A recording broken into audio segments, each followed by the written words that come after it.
Hello and welcome to Heilman and Haver, the Stage and Screen Podcast, episode 23, coming to you virtually from Casa de Quinn and 1111 Studios in beautiful Port Orchard, Washington. I'm Greg Heilman. And I'm Matt Haver. We're two local actors looking to hone our craft by exploring the best in local theater and on the big screen. Each week we bring you entertainment news and views, celebrate classic Hollywood, enjoy cocktails with a Tinseltown twist, interview talented local actors and directors, and chat with industry experts from LA to the UK. In a few moments, we'll be joined by TCM author and contributor and special guest from our Christmas episode last year, Jeremy Arnold, who will share his top 10 classic Oscar Best Picture winners. One of the films we hope made the list is Silence of the Lambs, one of just 3 films in Oscar history to win the Big 5 awards. The Historic Roxy Theater in Bremerton is showing the iconic thriller tonight, Friday, April 9th, and tomorrow, Saturday, April 10th at 9 p.m. to celebrate the film's 30th anniversary. 30 years and back on the big screen. All good things to those who wait, Clarice. We'll be there this evening, so come on out and join us. And tickets can be purchased at the box office or by visiting farawayentertainment.com. And don't forget to tune into our latest episode of In the Mix, direct from the Bay Street Bistro in beautiful Port Orchard, Washington. We share some film trivia over a delicious Cannibal Cooler cocktail, which you can make at home or enjoy at the bistro this Sunday as part of their weekly Sunday supper. This week, the menu is Dr. Lecter approved, Fava bean and smashed pea hummus, Crou of egg and sausage, spicy blackened chicken over wild rice, and a Sanguinacci Dulce, half-blood oranges stuffed with chocolate mousse. So call for reservations at 360-602-0310, as tables are going to fill up quickly. Or visit baystreetbistro.com. Bon appetit. And if you're in the mood for lighter, viewing fare this weekend, or want a good laugh before letting Dr. Lecter into your head, jump online tomorrow, Saturday, April 10th at 6 p.m. for Virtual Theater 2020's performance of TARTUFFE by Molière. Their presentation of this classic farce will be followed by a live talkback with the cast and crew directly following the show. Visit their Facebook page for more information at VTheater 2020. And also on stage, virtually of course, this weekend is a modern retelling of Shakespeare's classic Othello, presented by the Women's Theater Festival and starring our friend and guest on episode 13, Seattle actor Zandy Carlson, in the pivotal role of Iago. Othello plays tonight, tomorrow April 10th, and April 16th and 17th at 8 p.m. each night. Tickets are pay what you can, so visit womenstheaterfestival.com for more information and tickets. And thank you for supporting local theater.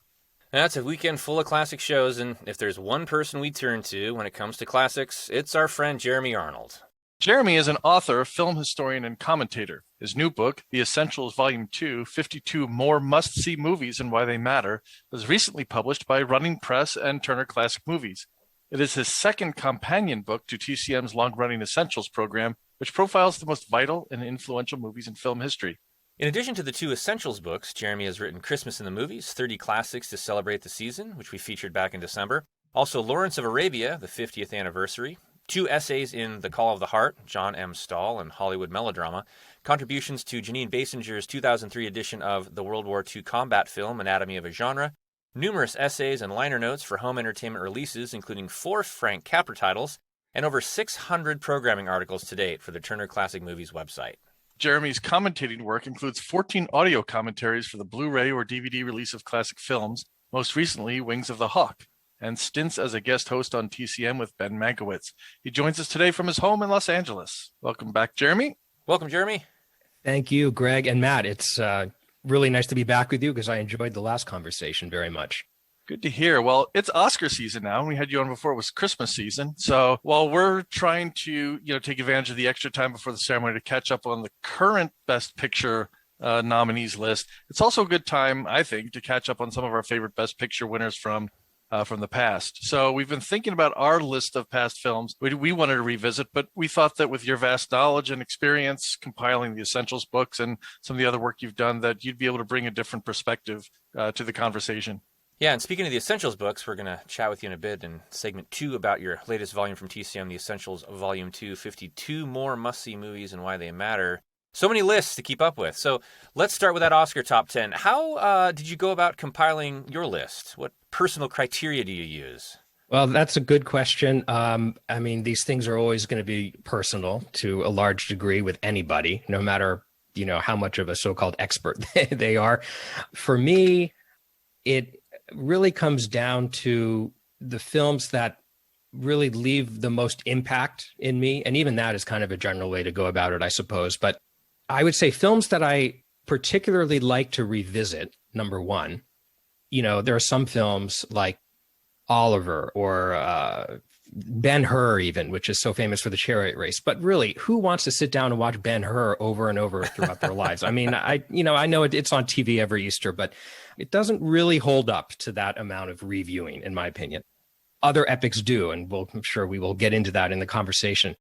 And also, the Oscar itself is not always simply about quality. A lot has to do with politics in the industry, and often content over technique and craft and filmmaking style is valued. What a movie is about, with social issues, for example. And overall, that kind of stuff is a little less interesting, I think, to people who really just love movies and want to watch good movies, well-told stories, well-crafted cinema. Although sometimes those two sides of the coin coalesce perfectly. And there are some examples of that too. So I guess for me, it's craftsmanship, it's visual storytelling, it's really movies as great cinema that use the tools of filmmaking to create lasting works of art that affect me emotionally and which I want to revisit, and often revisit and continually find new things. And that's something that I think will come up in this conversation too quite a bit. Yeah, you mentioned the politics. Matt and I, with some of our other guests, have talked about that in the context of what do we think is going to win this year's, Best Picture and some of these other things. And politics is a huge component of that. But yeah, you try to distill it down into, hey, what's really a quality picture? So, but without further ado, why don't we get started on the top 10 list? So I guess we'll go in reverse order. What do you have as your number 10? Before I give number 10, I just wanted to very quickly give you 3 titles that just barely missed out on my top 10 because it was really hard to We had this same conversation, I think, about the Christmas book. How do you pick your top 30? Which ones were a 31, a close 31?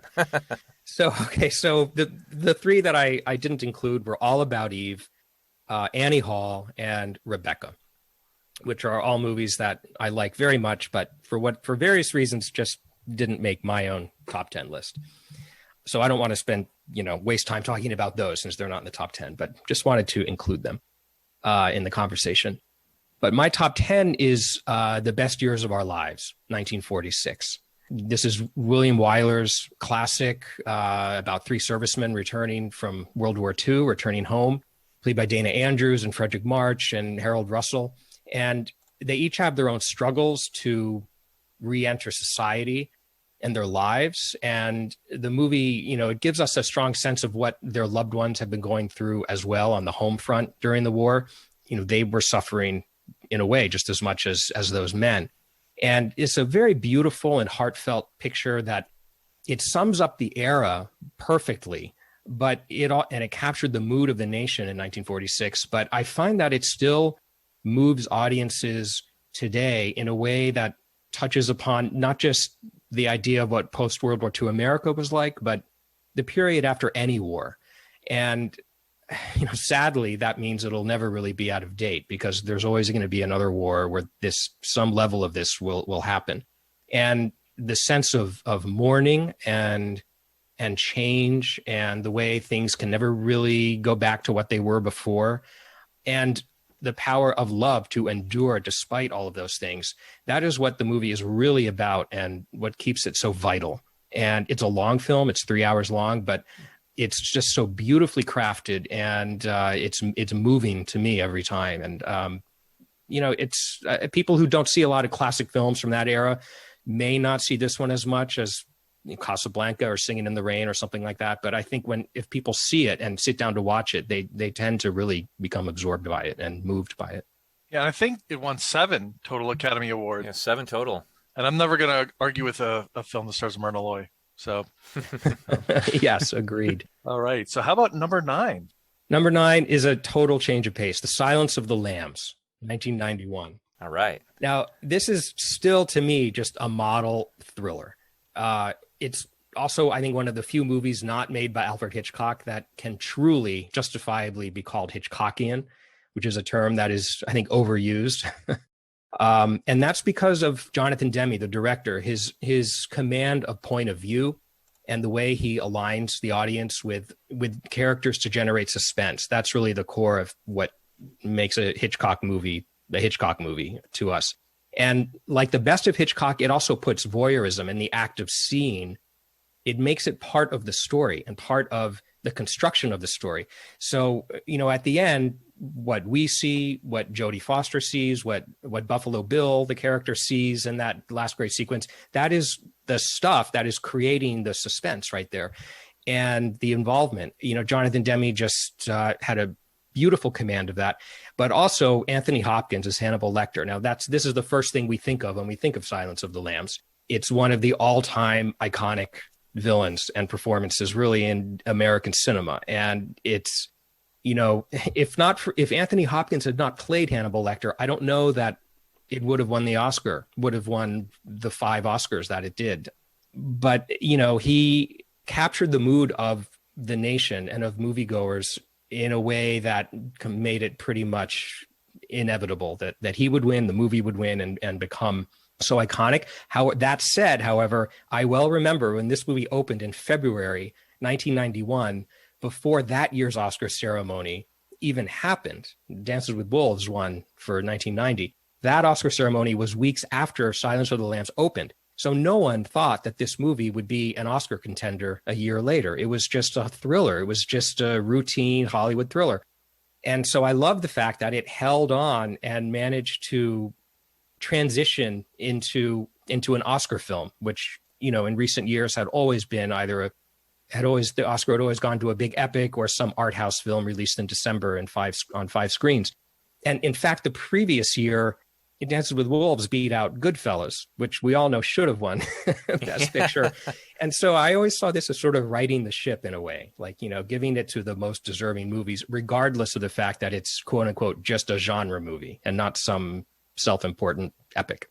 It did win the top 5, so Best Picture, Best Actor in a Leading, Best Actress in a Leading, Best Director, and Best Writing for the Screenplay.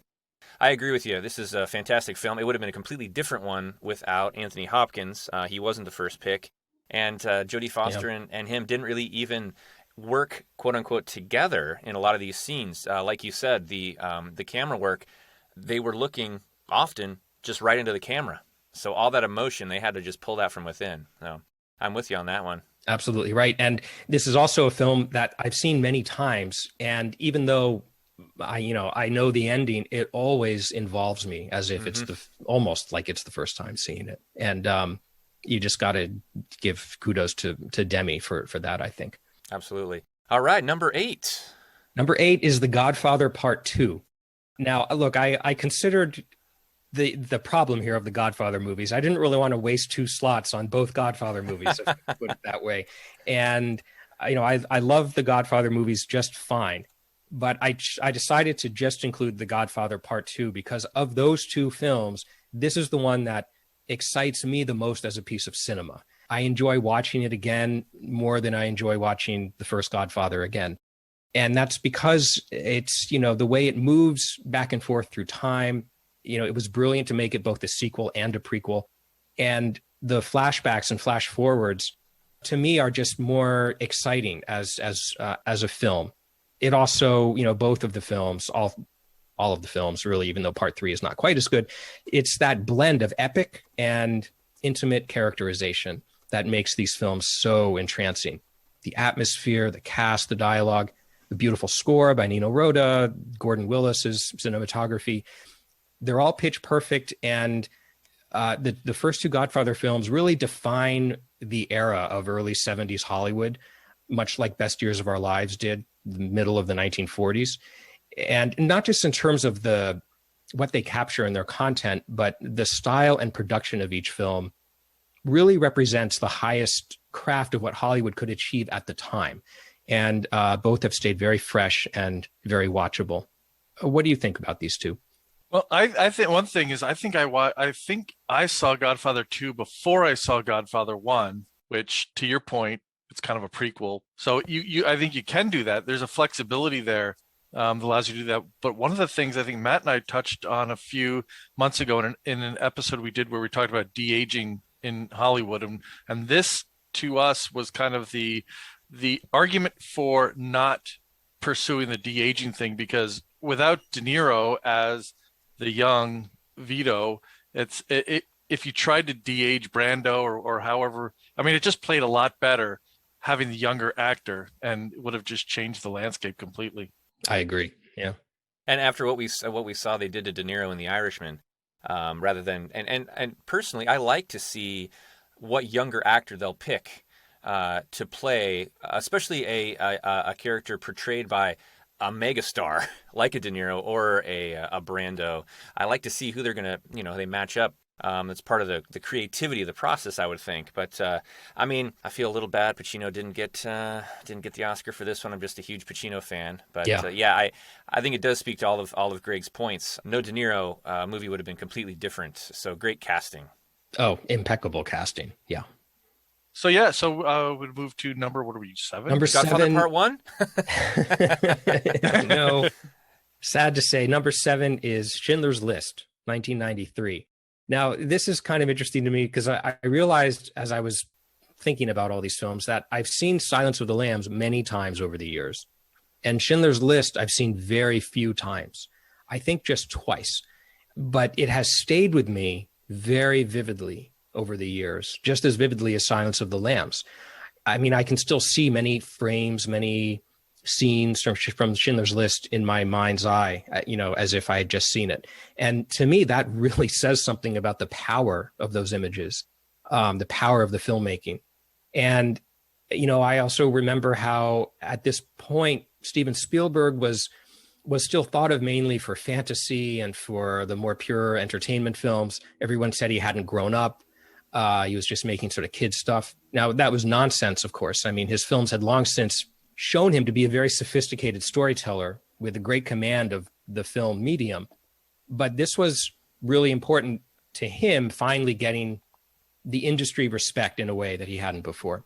And the documentary-like feel of the film, the documentary look of it, combined with some more melodramatic scenes, that blend worked. And I felt that he accomplished something that really one wouldn't have thought possible, which was to show the horrors of the Holocaust in a way that does not exploit the victims or sensationalize the violence and the horrors of it all, but also doesn't make it so unrelenting that all the audience wants to do is turn their head away from the screen. It's hard hitting, but he found just the right boundary, just the right line, I thought, to not go too far. And the other thing is I also vividly remember Ralph Fiennes. This was, for most of us, the first movie we'd ever seen him in. He had done some other stuff before, but he was basically an unknown in America. And he was so riveting and terrifying as that Nazi commander. And it's still, every time I see him in any movie, and this is 30 years later, I still always, in a way, in some unconscious way, remember him in Schindler's List, because that was my introduction to him, and it was very powerful. And every time I see him do something that's really different from that, which is most things, I'm just sort of in awe of him as an actor. So, this is a very powerful film. So Fiennes kind of set the standard in your mind of that evil Nazi, the same way that Lecter did for the Psychopath. Those are the types of actors and portrayals that we measure other performances against. Yeah, and of course, we'd all seen tons of other Nazis in movies over the years, and not to mention tons of other psychopaths. So that actually makes them even more impressive, because they found ways to give us those characters, those common movie characters, to make them fresh and new and exciting. Yeah, and we talked to Danny Bilson, screenwriter of The Rocketeer and Da 5 Bloods and a bunch of other stuff a few weeks ago, about the balance, and we were talking in the context of war films, of the balance of bringing the reality of war to the public through a film, but also balancing it with something, to your point, Jeremy, that you don't want to run away from. That you're entertained, but yet you still get the emotional, the realistic punch. And I agree with you on this one. I think Spielberg caught that balance between that, the atrocities and something that's going to keep you engaged for, a few hours. Yeah, a war movie can never be truly, quote unquote, realistic, but the skilled filmmakers can find ways of giving the audience a taste of that in a way that works in movie terms. So, and yeah, I worked on a book about war movies years ago for Janine Basinger. And so I thought about this and wrote about this quite a bit. And she did too, really brilliantly in that book, by the way. Do you think the use of black and white in that film is also one of the aspects that helped it kind of stand out? We see that occasionally. We've got Mank up this year for Best Picture. Do you think that's what gave it some of the realism? Absolutely. No question. And I mean, Spielberg, I remember him talking about this himself. I mean, World War II was a black and white war in terms of our experience of it. Yeah, there's some color footage too of it, but it's rare. And World War II doesn't quite look right in color. And there have been a lot of great World War II movies made in color. So yes, I will give you that. But in terms of realism, the black and white definitely helps. Black and white seems to pull out another level of emotion, a depth of emotion that color sometimes just kind of whitewashes.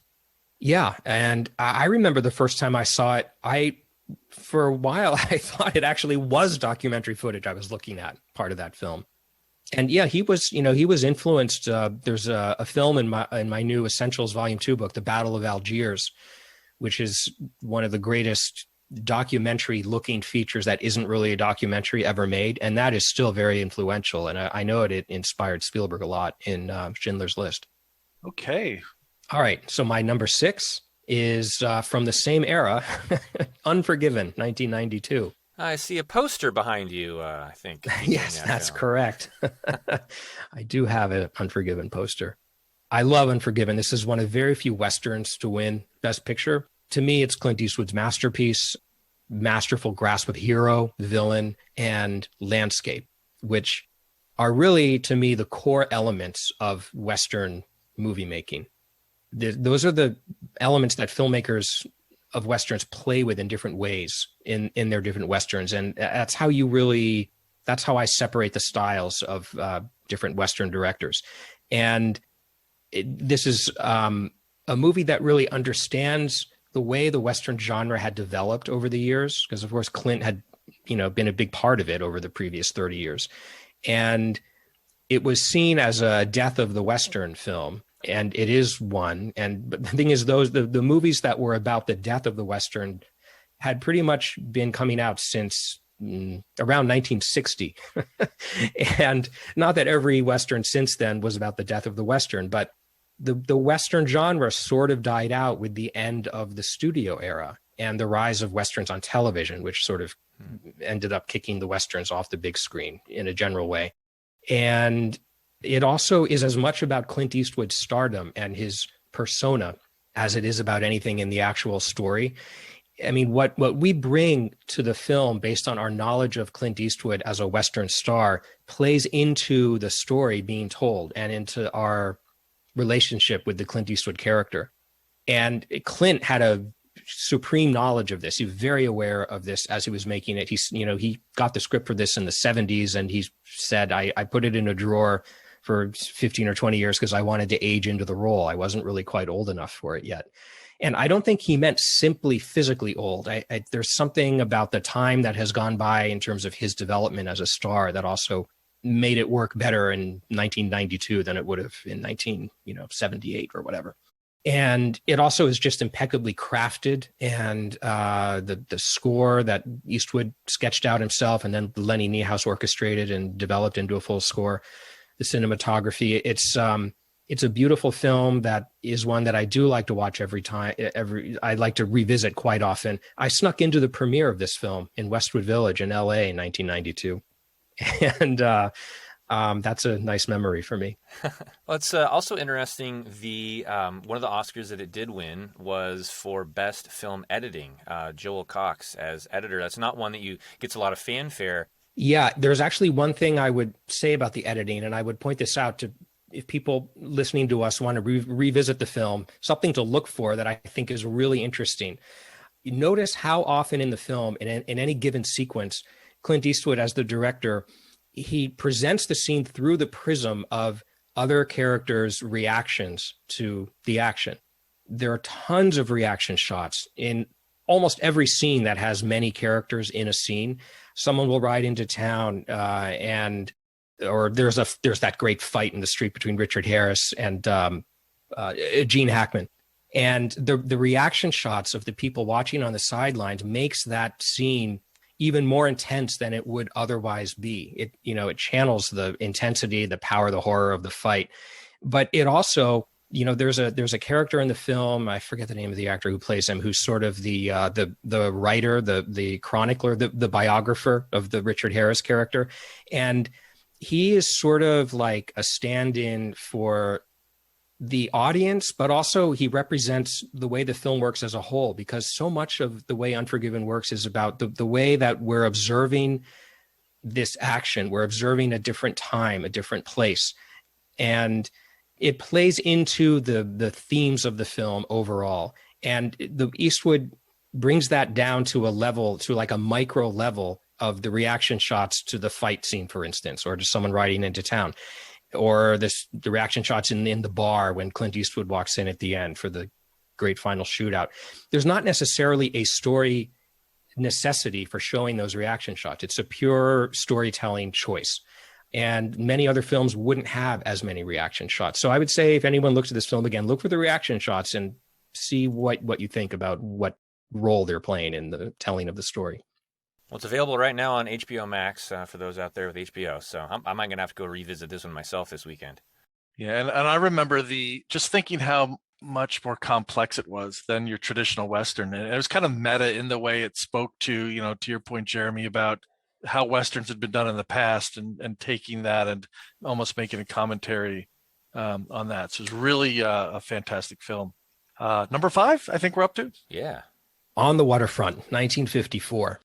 Well, this has to be in here because it's got one of the most iconic ensemble performances in any Best Picture winner. That's, I think, what we first think of when we think of On the Waterfront is the cast. Marlon Brando, Rod Steiger, Carl Malden, Eva Marie Saint, Lee J. Cobb. It's a masterclass of method acting, which was all the rage at the time. And in the hands of the director, Elia Kazan, and the script by Bud Schulberg, it's... the pieces fit together really perfectly. It was very well attuned to method acting. It made sense for the intensity and the tenor of those performances. They work in this film. In another story, it would feel overwrought. It would more easily feel overwrought, I think. But the cast, their performance style, directing, writing, they're all sort of on the same register. So it doesn't feel overwrought. The acting is still very fresh. Even some of the very small roles are played by method actors. And Kazan also, for what is actually a very talky film, which to me is, not a good thing in movies generally. This is just my own taste. It works, though, because the atmosphere that Kazan creates, on the New Jersey docks, and there's some film noir style scenes at night in New York as well. The sense of place, he drew on his own work in documentary filmmaking in the 1930s, which was geared towards social justice issues. And he was also inspired by Italian neorealism of recent years in the way that he shot the waterfront and the longshoremen. The faces are so vivid, of all those guys in the crowd there, even the ones who don't have any dialogue. So that's what we remember the most, and it really holds up very beautifully.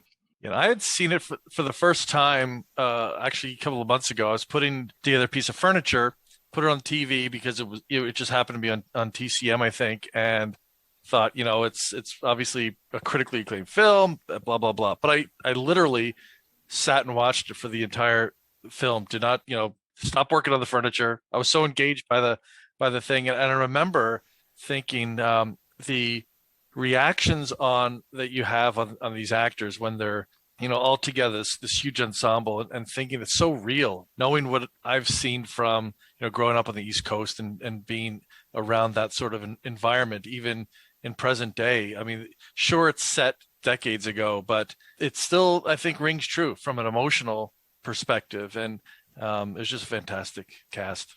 And Brando had a lot of things to say in his autobiography, Songs My Mother Taught Me, about working with Elia Kazan and the relationship that they had. No, he had a fascinating career. His papers, his archives are held at Wesleyan University, which was where I went to college. And so when I took a course on his films in college, and we were able to look through a lot of, his scripts and his script notes on a lot of these scripts, it was really fascinating. I mean, he really, put a huge amount of thought into the character relationships, the character development, and how he was going to represent that visually. That's what a lot of his notations on the scripts refer to. Really interesting. Also, just a very quick side note, there's a really good lesson in this film for screenwriters. There's a scene where either Brando or Eva Marie Saint are telling the other a piece of information that we, the audience, already know. We're aware of it. I can't remember specifically what it is. And one rule in screenwriting is you never want to make the audience have to sit through the same piece of information more than once. So we know it. But it was important to the story for us to see that one of those characters was telling the other this information. So rather than make us listen to it all over again, he shows it in an extreme long shot. They're sitting like on the edge of the water somewhere, and Karl Malden is in the foreground watching this happen. And so it's through the prism of Malden aware that this information is being transmitted from one to the other. And Kazan plays his reaction to that. And it's only a few seconds long, but it just always struck me that that's a really good little example of how to handle something like that, where you have to show it again, but you don't want the audience to have to hear it again. Well, we're approaching the top 3, but that means we got to talk about number 4 next. What's your number 4th pick, Jeremy? It Happened One Night, 1934. One of the first and greatest screwball comedies, romantic comedies. Also one of only 8 or 9 comedies to win Best Picture. Comedies and Westerns are not particular favorites of Oscar. And this is, along with 20th Century, this is one of the movies that launched the screwball comedy genre. And like Silence of the Lambs, there are actually 2 things that this film has in common with Silence of the Lambs, believe it or not. Yeah, tell us, please. One is that this film was the first to win all 5 of the top Oscars: picture, director, actor, actress, screenplay. That happened again with One Flew Over the Cuckoo's Nest, and it happened a 3rd time with The Silence of the Lambs. It's a very rare achievement. The other thing it has in common with Silence of the Lambs is that this was just basically a little movie that no one expected to be anything. Like Silence wasn't expected to compete for Oscars. This movie, it was a miracle it was practically made, because no one who made it really even wanted to make it. People wanted to drop out. It was made by Columbia Pictures, which was more of a Poverty Row studio at the time. Clark Gable was loaned by MGM, by Louis B. Mayer, as punishment for refusing to take another role. Like, that's how little everyone thought of this film. Capra, who directed it, at one point tried to drop the whole thing because it was such a chore to get it made. But it got made, and the audiences in Depression-era America discovered it and turned it into a huge hit, and it was reconsidered by the critics, and people realized it was actually a pretty masterful film. In the way that it makes fun of the upper class, of people with money in this country. That was one of the hallmarks of the screwball comedy, as well as fast talking and putting screwball antics above romance. Although this film is also a romantic comedy, it's kind of a mixture of the two. But I think that it's because it came out during the Depression, audiences really gleaned onto this making fun of the rich element of the story. And, they enjoyed laughing at these characters, but they were also very much taken in by the romance between Gable and Claudette Colbert. And it's, one of the key films that still inspires any romantic comedy today. I mean, this is one of the grandmothers of the genre. So there's also a fantasy aspect to this story that I think worked in 1934. I mean, the whole idea of making fun of rich people is part of it. Also, the way that Gable is this ordinary reporter who latches on to this, rich, careless socialite. There's also a fantasy aspect to that worked in this era. Do you think that the poking fun at the aristocracy thing, do you think that was the hallmarks of Capra films? I think of a movie that we talked about a lot back at Christmas time is, It's a Wonderful Life. There's definitely that common working man against the big bad rich guy in town kind of a theme. Is that something that we see frequently in Capra films? Yeah, but we also see it frequently in 1930s screwball comedies. True. I mean, it's in almost every one, to be honest. Common sentiment in the country at that time. Yeah, absolutely. Absolutely. And it's still fodder for comedy. I mean, it always will be, I think. Pick number 3. What's next?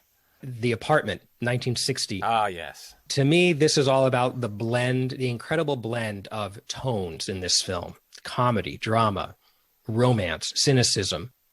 Billy Wilder, who wrote, produced, and directed the film and won Oscars for all three, he said that he always said he didn't classify his films. He said, if they laugh, it's a comedy.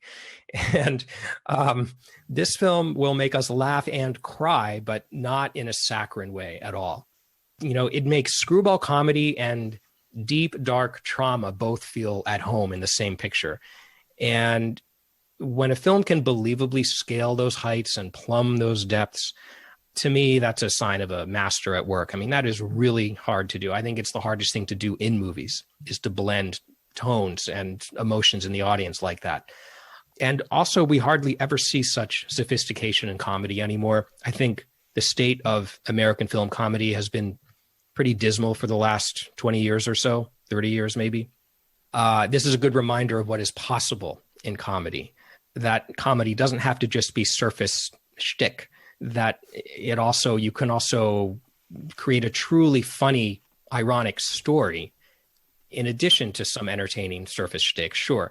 But I think too much comedy is just that these days. But that's another conversation. But for all the comedy, what resonates for me the most in The Apartment is the loneliness and the yearning of these characters played by Jack Lemmon and Shirley MacLaine. They're looking for love in a very tough, cynical world. And that will, I think, always be relevant and fresh to audiences. And this is also one that landed in your book, Christmas in the Movies. It's one of those movies that takes place at Christmas time, doesn't have necessarily a strong Christmas theme, but it made our list of some of our favorite movies from your book, specifically for me, for Jack Lemmon. You want to talk about sophisticated comedy. If there's one person who's capable or was capable of sophisticated comedy, is Jack Lemmon, one of my heroes. No question about it. And I mean, you know, he makes C.C. Baxter. I mean, it's almost on the level of, you know, Ray Fiennes or Anthony Hopkins. I mean, in terms of characters that really define and transcend their careers. And Jack Lemmon had a hugely long career with a lot of great iconic performances. But to me, this and Some Like It Hot are probably Some Like It Hot is the first one I think of, but this is number two. And they're both Wilder. Yeah. Both Wilder. Yeah. From an Oscar perspective, I always like to see over time, you know, because you don't, like you said, you don't see comedies being nominated for Best Picture. Then you start to think, well, why is that? Is it a focus of the Academy? Is it something else? Well, it's because, to your point, they're just not good, complex, layered comedies being released. It is a lot of surface stuff for a quick laugh. And, you know, I don't know if that's a comment on our times that, you know, we just want, you know, quick, cheap stuff, but yeah, I think it's more of that they're just not being made. If they were being made, then potentially they'd be included in, you know, in nominations. It also, another factor that might come into this is the fact that, you know, now all, you know, movies are made for global audiences much more than they were back then. And, you know, rightly or wrongly, producers will think that the more deeper, complex, ironic forms of comedy won't play abroad. But of course, comedy in general is the one genre that doesn't play as well all over the world, because comedy is so specific to every culture. All right, time for top two. Yep, we're getting there. All right, my number two is Lawrence of Arabia, 1962. Again, it's about blend. And it's a common theme here. This is the blend of epic and intimate, of big scale and small scale. You know, I talked about this with the Godfather movies too, but this Lawrence of Arabia is more obviously of what we think of when we think of the word epic, the huge vistas, the thousands of people in the frame and horses and camels, big scale battles. But what always impresses me about Lawrence of Arabia is that David Lean keeps just the right balance of those types of epic sequences with much more intimate personal sequences of Lawrence in thought. For example, there's a scene where he's sitting in the desert thinking for like a good minute or minute and a half of screen time. And that's it, just sitting thinking. And that is as riveting as the attack on Aqaba. And that's pretty impressive that, you know, that Lean and O'Toole were able to make that work. David Lean, he said, all art is about balance. And it's really the balance that works here. In addition to that, the mysteriousness of T.E. Lawrence. I mean, what the film is really about is trying to figure out who Lawrence is. Every other character asks who he is, or talks about it, or wonders about it. They're trying to figure him out. He's described as many different things in the film, in the dialogue. And we are always trying to figure out what makes him tick.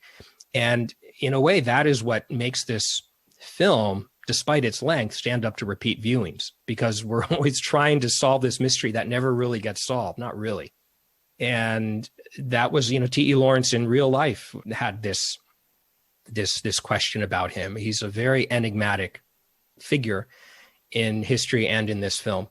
And Lawrence of Arabia is also really relevant for its content. I mean, we see it depicts the seeds of what would define the conflict and tensions in the Middle East. It shows what led to the Western powers redrawing the map of the Middle East and setting the borders of many modern day nations in that area. And, if the second half of the film were as perfect as the first, this would have gotten number one on my list. But the one flaw that I always find in Lawrence is that part two gets a little bogged down in the battles.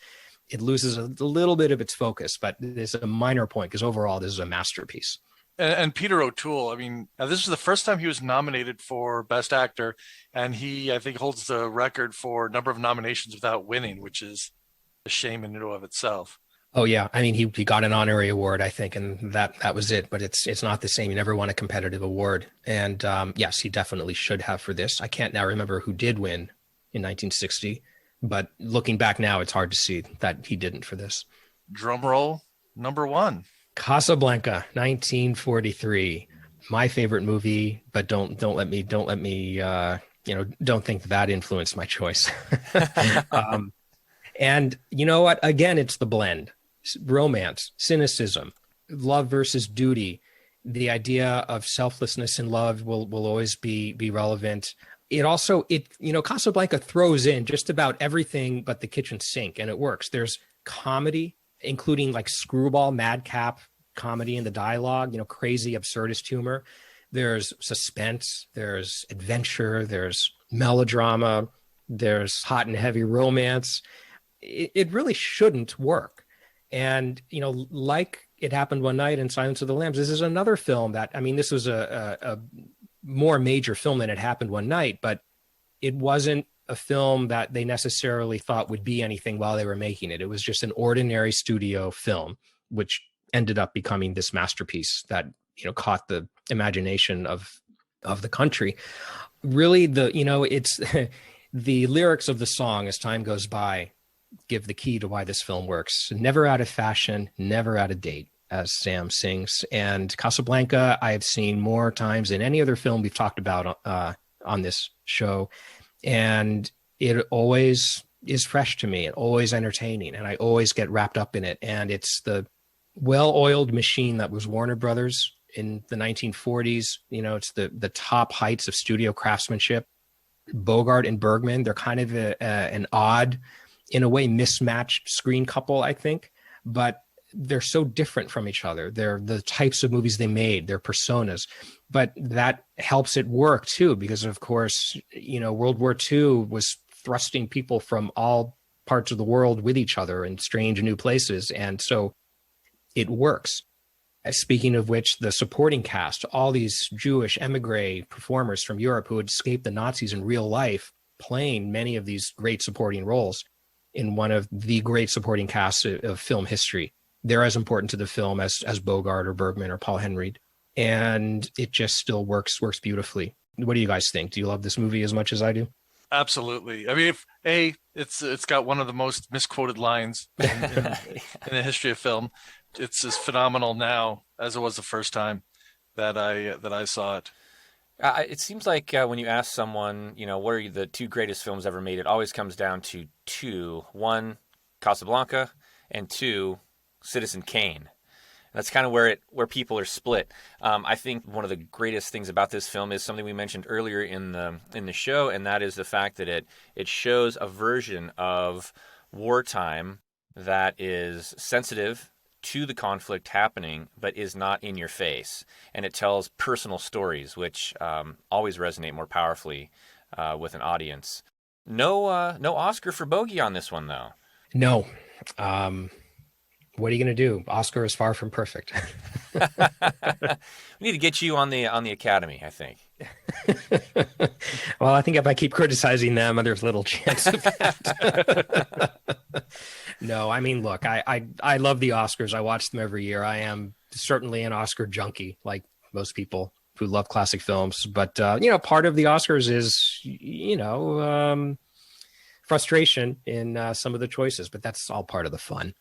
Well, this has been a lot of fun to get your top 10, Jeremy, and get your expertise on some of these fantastic films, and a nice selection, I think, from a lot of different genres and a lot of different time periods. And speaking of which, in our next segment, we're going to come back and chat with you a little bit about your latest release from TCM, Volume 2, The Essentials, 52 more must-see movies and why they matter. Chat a little bit about that, and maybe you can share a couple of your selections and how you pick those in our next segment. So stick with us. We'll be right back on Heilman and Haver.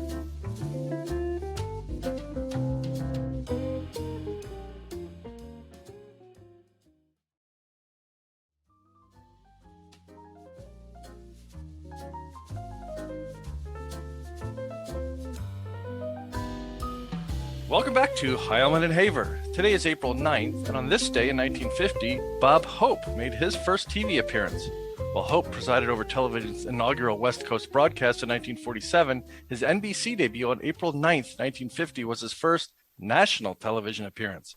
He went on to be a regular host of the Star-Spangled Review, a variety show produced by Max Liebman.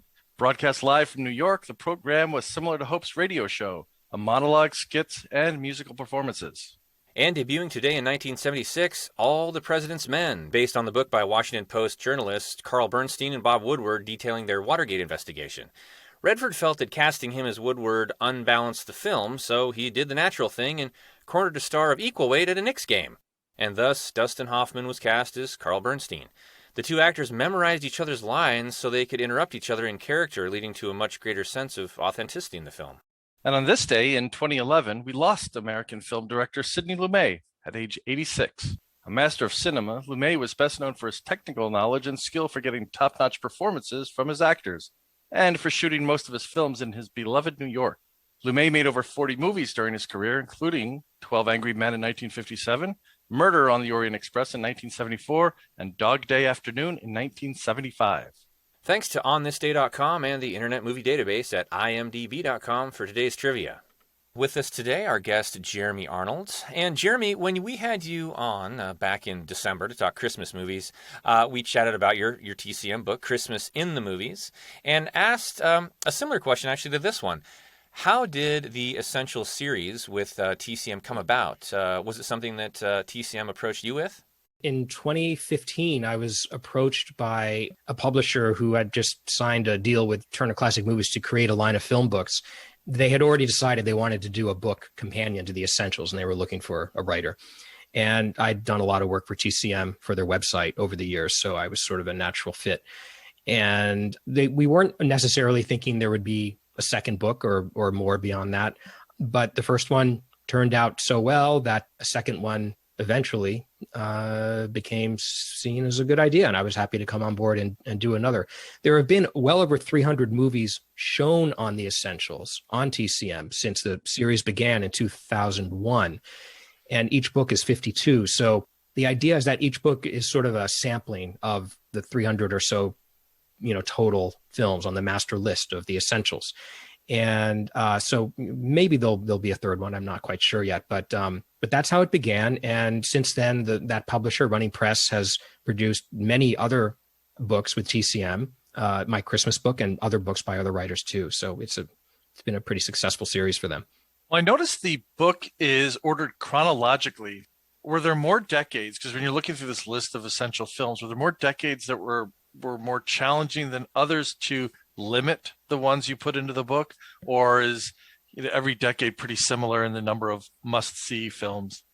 No. Well, if you go to the back of the volume 2, there's an appendix that lists all 318 movies that had been shown to date on the Essentials, and that's also chronological. And you can see there the ratio of films in each decade. And in each book, I actually consciously worked with TCM and Running Press to have the number of films from each decade roughly match the ratio of the overall number of films from those decades that have been shown on the program. So there are more movies. I think the 40s are the most represent a decade on the Essentials. I can't remember for sure, but whatever I saw, that's why there are more 40s movies than any other decade. And there have only been a handful of films from the 80s or 90s. So there are only one or two films from those decades in each book. The idea was to represent the series as well as the movies overall in terms of a blend of genre and star and filmmaker and so forth. So here's my question. What now in the year 2021 qualifies as a classic movie? We were talking about Silence of the Lambs earlier, and it turns 30 this year. And if you're judging cars, and I suppose music now, because it's the stuff I listened in high school that's playing on the classic station, is it the same with films? Is it anything over 30 years old? How does TCM qualify a classic? I don't know that there is a hard and fast rule. Like it has to be X number of years old. However, yes, I think TCM would say Silence of the Lambs is a classic, and part of the reason would be its age. But also when Silence of the Lambs opened, I think everyone saw it as an instant classic. We knew it would become seen as a classic. Of course, there are other films that you don't see it that way at the beginning, but years later they turn into one. And those are some of the things I address in these books, actually. There are many reasons a film can be essential. But with TCM, I mean, my personal view is that it's not so much the definition of a classic, but it's more studio era. For me, Turner Classic Movies, the bread and butter of that channel has always been the movies made up to about 1960. I think when we turn on TCM, we kind of expect that we'll find a movie from before 1960, because that's how we think of TCM. That is not as much the case these days. And I have no problem with that because, yeah, we're now in 2021. So it's fine to start sprinkling in more of the more recent films. And when they have special themes and so forth, that's a good excuse to do so. But in terms of the Essentials series, the last couple of years, they had more recent films than they had in the past. But the vast majority of the Essentials films are really from before 1970. And that's why the books are dominated by those eras as well. But for me, yeah, a classic can be any era. All right. Well, if you had to pick, and maybe we already have heard the answer to this, or maybe not, but if you had to pick one or two of the must-see movies, what would those be? Jesus. One or two. I mean, come on, guys. You're talking out of about 52 the greatest films ever made. I mean, okay, I'll put Casablanca and Lawrence of Arabia aside because we just spoke about those in our previous segment. But from the newest book, The Essentials, I'm going to go out and say Notorious, which is one of my favorite Alfred Hitchcock movies. And again, it's just this beautiful blend of spy story and romance. And it's mixed so well that one couldn't exist without the other in that film. I mean, we hang as much on the romance between Cary Grant and Ingrid Bergman as we do on how the spy story is going to resolve itself. And it feels effortless when you're watching it. I mean, like the easiest thing in the world to have done, but wow, that's an impressive feat by Hitchcock there. The other one, I think I will pick Sweet Smell of Success, which is one of my favorite noirs, one of the last noirs of the classic era of film noir. Burt Lancaster and Tony Curtis, very cynical film set in New York. But what astonishes me about that film is that all the interiors were not filmed in New York, but you would swear that every frame of that film was. And that's because the exterior scenes on the sidewalks and in the streets were shot in Manhattan. And they're so vivid that when characters then walk through a corridor into a restaurant, for example, or into a club, it's seamless. And you really think that you're still in New York, but actually that was a meticulously reconstructed set on a Hollywood soundstage. It's really an incredible feat. And a film that was a huge flop when it came out. I mean, it was reviled, but it has since justifiably been recognized as a classic. And I would urge anyone to see it if they haven't already. All right, so Notorious 1946 and Sweet Smell of Success, and those are 1957. Jeremy, this has been awesome. That was such a fun time going through your top 10 lists. We'll have to get you back on. There's so many fun top 10 lists that we could put together, I'm sure, and talk for hours. Indeed. I'd be happy to come back anytime. Thank you again to our guest, Jeremy Arnold. Make sure to pick up a copy of his latest release from TCM, The Essentials Volume 2, 52 more must-see movies and why they matter, available along with the rest of his books at shop.tcm.com and everywhere fine books are sold. And make sure to follow Jeremy on Twitter at JT_ARN. And join us next week, Friday, April 16th, when we'll be joined by veteran sound editor and Foley artist Greg Barbanel.